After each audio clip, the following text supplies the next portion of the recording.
À la veille de cette nouvelle année, j'ai choisi de vous présenter mes vœux depuis nos serres municipales. Un espace de travail pour les jardiniers de la ville, mais aussi un lieu qui symbolise la réussite de Courbevoie en matière de végétalisation. Vous le savez, Courbevoie a été récompensé d'une nouvelle fleur d'or par le jury des villes et villages fleuris. La précédente nous avait été remise en 2015. Dans ce concours très sélectif, il n'est possible de candidater à la fleur d'or que tous les 6 ans. C'est donc ce que nous avons fait cette année, et avec le succès que l'on connaît.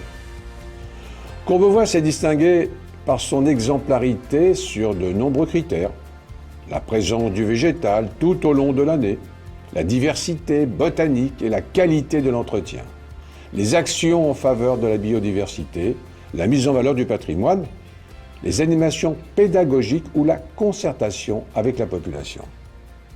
Ces caractéristiques font de notre ville une référence nationale en matière d'environnement.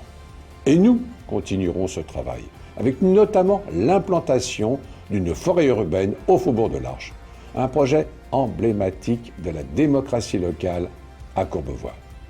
En m'adressant à vous depuis ces serres, je tiens à rendre hommage aux jardiniers de la ville, en dévoilant un peu de leur quotidien au travail. Je souhaite également profiter de cette occasion pour vous annoncer le déplacement prochain des serres dans le cœur de ville. Cela nous permettra d'agrandir le parc de Bécon de près d'un quart de sa surface, mais aussi d'offrir à la population un nouveau lieu de visite pédagogique.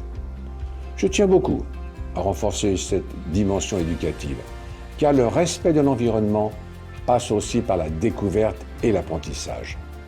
Ces 2 dernières années, marquées par une crise sanitaire sans précédent, ont révélé l'importance des espaces de respiration et de détente. La ville va donc continuer à investir dans le secteur sportif, que ce soit dans le sport libre.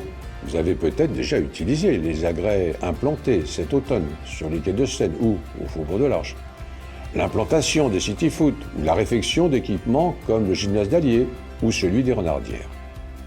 Nous allons continuer à mettre l'innovation au service du bien-vivre en ville.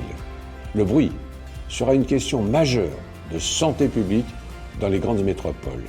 Nous entendons bien investir ce champ d'action ces prochaines années, avec les mobilités douces, bien entendu, avec l'électrification progressive de notre parc automobile ou encore avec des enrobés phoniques que nous déploierons chaque fois que nous le pourrons sur nos routes. Enfin, je veux vous parler de la vie commerciale de Courbevoie. Vous avez certainement remarqué que malgré la crise, et depuis plusieurs mois, des enseignes ont ouvert au Faubourg de l'Arche, à Bécon, à Gambetta et dans le cœur de ville. Depuis 1 an et demi, la municipalité a pris à bras-le-corps ce sujet fondamental pour nos vies quotidiennes et, avec mon équipe, nous allons continuer à investir résolument dans ce secteur. Vous l'entendez, les projets d'amélioration de votre cadre de vie continuent à fleurir grâce au travail de la municipalité et des agents à votre service. Positive et active, voici les vœux que je formule pour Courbevoie en 2022. À toutes et à tous, je vous souhaite une très bonne année.